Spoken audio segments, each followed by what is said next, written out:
Hey guys, welcome back to episode 3 of this progression series. Sorry if the audio sounds a little weird, I'm on vacation in Texas right now, so I don't have my usual setup. Not that my mic is any good back home, but yeah, I just wanted to let you guys know. We're starting off this episode by hitting 270, which is pretty exciting. Our Sacred Voice gets a nice boost by unlocking the Hotel Arcus symbol, which will allow us to one-shot Invernium. This is actually super important because at this point Night Troop was about to start, and Lib 4 is already a super pack map off event, so it's going to be next to impossible to train here during Night Troop. So being able to train efficiently in a less popular burning map with similar rates will make the event much less stressful. I will say Burnium is by far my least favorite area in Grandis. The mob's hitboxes are ridiculous, especially pre-New Age. I think they buffed them after New Age, so that's awesome because it was much needed. The hitboxes are terrible, and the design of them is extremely boring in my opinion. Like, I'm talking about just how they look in general. Honestly, not even just the mobs, but also just the area. So yeah, not a fan. The layout for Rampart 1, which is the map I plan to use to get to 275, is fine, but definitely not as lazy as Lib 4. Overall, I feel like the vibes are just off in Burnium. Maybe that's just me, but this map was just as good as the Lib 4, if not slightly better, and way less populated. An additional bonus was being able to actually go get public MVPs, so I'm gonna stay there, at least until 275. In between grinding, I've continued to practice Black Mage with my guild, and this culminated in my first ever clear in September 2023, marking the beginning of my liberation. Obviously this was a really exciting moment, but with such a long road ahead, there honestly wasn't that much to get excited for quite yet. I've done my Von Leon, Arcarium, and Magnus Liberation quests so far. I think most people know that these three are pretty straightforward and easy. I didn't have any trouble clearing them. So Hard Lotus is up next. Definitely will be the first challenge of the Liberation quest so far, but I'm fairly confident with all the gains and progress we've made, it shouldn't be too bad and I'll be able to clear. At this point, there were a couple days until Night Troop, and I needed another challenge mission to finish the 6th star chapter, so I made the mistake of trying to learn Oz. I naively thought, hey, I'll probably get to floor 46 without much practice and get a couple of rank 1 boxes out of it, maybe get lucky and hit a Roar 4. I was very, very wrong. I think I spent a good 4 hours practicing floor 22 only. Those clouds are in my nightmares for sure. I was barely able to get one floor 42 clear out of this entire experience, and I got a level 2 weapon jump L ring. Somehow it was made worse by the fact that it was actually a useful ring, just not a good level. So yeah, I have a newfound respect for people who cap Oz every single day. People have been in the Oz prison. I'm not sure I have the mental fortitude for that, and lucky for me, the Oz changes are coming in New Age, which means I won't have to worry about going back to the tower and grinding it ever again. Wait, what do I do? Am I doing that wrong? Shit.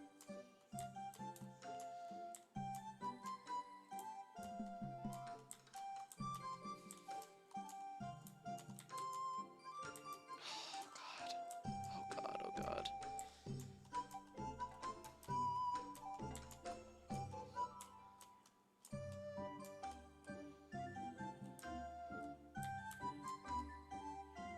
Wait, what? Also around this time, my H-Lu Will party decided we were ready to try Sea Gloom, and it actually went really smoothly. We were able to clear in about 10 minutes or less. Like I said in previous episodes, this boss is pretty free as a dark side class. Unfortunately, some of my party members have been dying out, but I think each of them have been getting better every week, and we're slowly getting to the point where we're all able to live through the entire run. Vihila and Darknell are a totally different story than this boss, and we're still working up to that both in level and practice.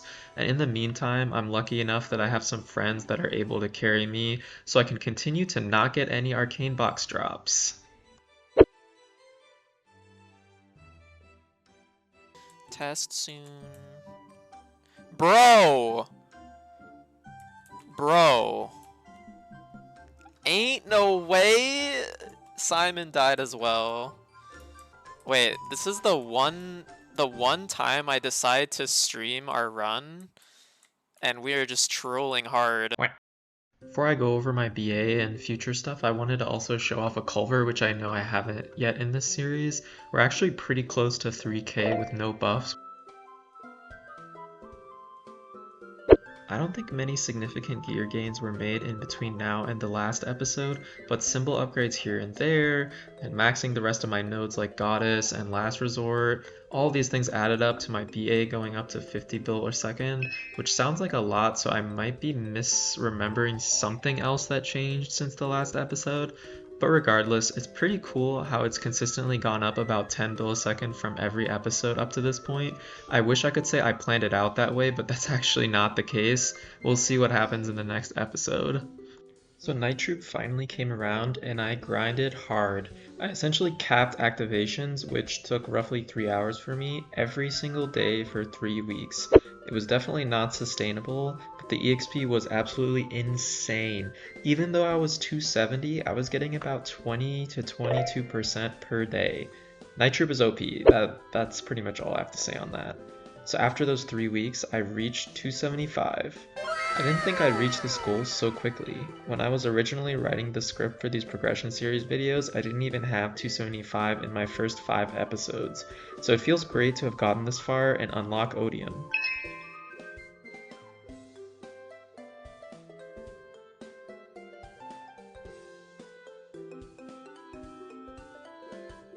Even with using the 200 sacred symbols we got from 6th star to level my Odium symbol, which I think got it to level 3 or so, the sacred force in Odium is still too high for me, so the daily has been a major pain, and I've basically had to beg for a carry every day, which feels awful, especially since the daily only gives 5 symbols per day. Thankfully I have a very nice buddy list which helps me out until the new age rebalancing hits, at which point I should be able to one-shot these mobs fairly easily.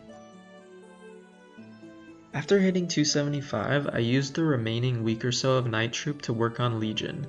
Thanks mostly to the Terra Burninator we got from the event, I was able to hit 8k Legion with minimal effort actually, so that's another milestone I did not think I would hit so soon.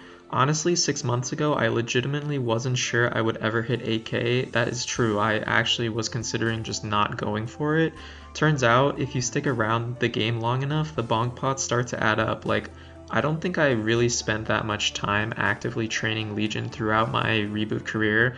Of course, you should consider that I've been playing this game for many years on and off, so they definitely just kind of slowly added up over time. But yeah, shout out to all these crazy events that have came the past 6 months. It's been really easy for me to get to 8k, and I have those events to thank. By the way, I stream a lot of this content on Twitch. Make sure to follow so you don't miss it. Alright, time to talk about what's next.